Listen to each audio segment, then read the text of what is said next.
नमस्कार, daily update में आपका स्वागत है। मैं आपके साथ हंसली। डेली अपडेट में देखेंगे आप वो खबरें जिनका है आपसे सरोकार। आइए नजर डालते हैं उसकी ताजा तरीन खास खबरों पर।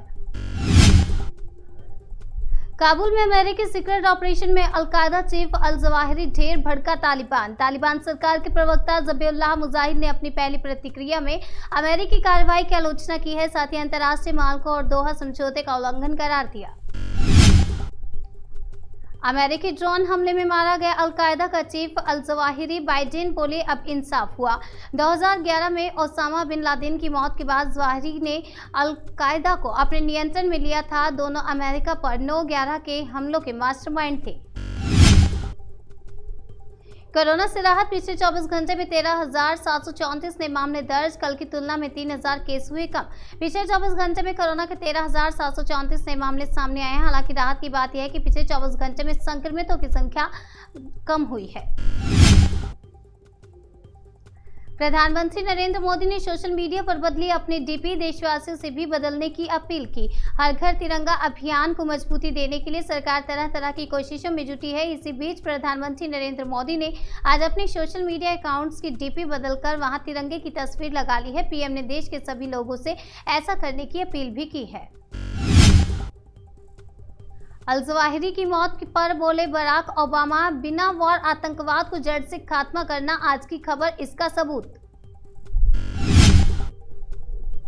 केजरीवाल ने गुजरात के लोगों को दी रोजगार की गारंटी, मुफ्त की रेवड़ी बांटने के आरोपों पर एक बार फिर दिया जवाब। अरविंद केजरीवाल ने जनता को रोजगार की गारंटी का ऐलान करते हुए कहा, हम गुजरात में भी बिजली फ्री करेंगे और 24 घंटे बिजली देंगे। अगली खबर इंदौर से है, जहां शख्स ने लॉकडाउन में घर पर खुद का बनाया 4 सीटर प्लेन 1 घंटे में 250 किलोमीटर भरता है उड़ान। अशोक ने करीब 1 करोड़ 80 लाख रुपए की लागत से 18 महीने की मेहनत के बाद दिया नाम का खुद का 4 सीटर प्लेन खड़ा कर दिया। 2 सीटर प्लेन होने की वजह से परिवार सहित यात्रा करने में अशोक को दुश्वारी आती थी। पीयूष जैन के खिलाफ ईडी ने दर्ज किया मनी लॉन्ड्रिंग का केस, अटैच हो सकती है करोड़ों की संपत्तियां। पीयूष जैन के खिलाफ ईडी ने मनी लॉन्ड्रिंग का केस दर्ज किया है। माना जा रहा है कि इसके बाद करोड़ों की संपत्तियां अटैच हो सकती हैं।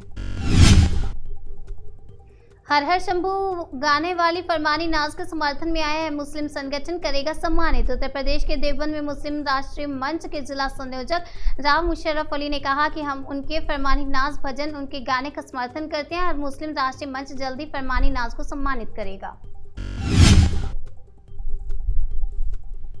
सीएम केजरीवाल ने बीजेपी के रेवड़ी वाले बयान पर किया पलटवार, सत्ताधारी पार्टी पर लगाए गंभीर आरोप। गुजरात में इस साल के अंत तक विधानसभा का चुनाव होने हैं। सीएम केजरीवाल ने गुजरात के युवाओं के लिए रोजगार और बेरोजगारों के लिए 3,000 रुपए तक भत्ता देने का ऐलान किया।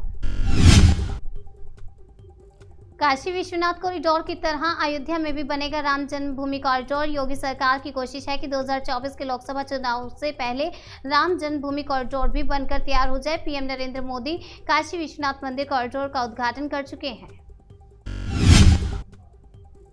देश में बड़े मंकी पॉक्स के केस, स्वास्थ्य मंत्री मनसुख मंडाविया संसद में बोले, डरे नहीं। राज्यसभा में मंकी पॉक्स के बारे में जानकारी देते हुए मंडाविया ने कहा कि मंकी पॉक्स से डरने की जरूरत नहीं है, हम राज्य सरकारों के साथ मिलकर जागरूकता अभियान चला रहे हैं। कठुआ जिले में अचानक आई बाढ़ में 3 लोग बहे, इनमें से 2 के पाकिस्तान पहुंचने की आशंका। बारिश में सबसे ज्यादा कहर जम्मू के कठुआ जिले में बरपाया है और जहां पर 2 बच्चों समेत 3 लोगों की मौत हो गई, जबकि बारिश के पानी में बहने से 2 लोगों का अब तक पता नहीं चल पाया। भारत में और बड़ा मंकी पॉक्स का खतरा, एक की मौत, केरल में फिर नया केस। केरल के स्वास्थ्य मंत्री वीना जॉर्ज के मुताबिक मलप्पुरम में एक 30 साल के व्यक्ति में मंकी पॉक्स से संक्रमण की पुष्टि हुई है। फिलहाल उसे अस्पताल में भर्ती कराया गया। दिल्ली में मंकी पॉक्स के एक और मामले की पुष्टि, देश में केस की संख्या बढ़कर हुई 8।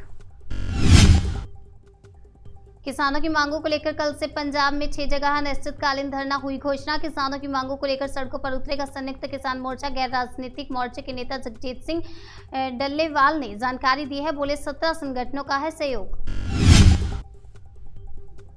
पंजाब के मशहूर सिंगर जानी को जान से मारने की धमकी, सीएम भगवंत मान और पुलिस को चिट्ठी भेज मांगी सुरक्षा। चिट्ठी में जानी ने लिखा, मुझे और मेरे मैनेजर दिलराज सिंह नंदा को फोन पर गैंगस्टर जान से मारने की धमकी दे रहे हैं। खतरे को देखते हुए सिंगर जानी ने सुरक्षा की मांग की।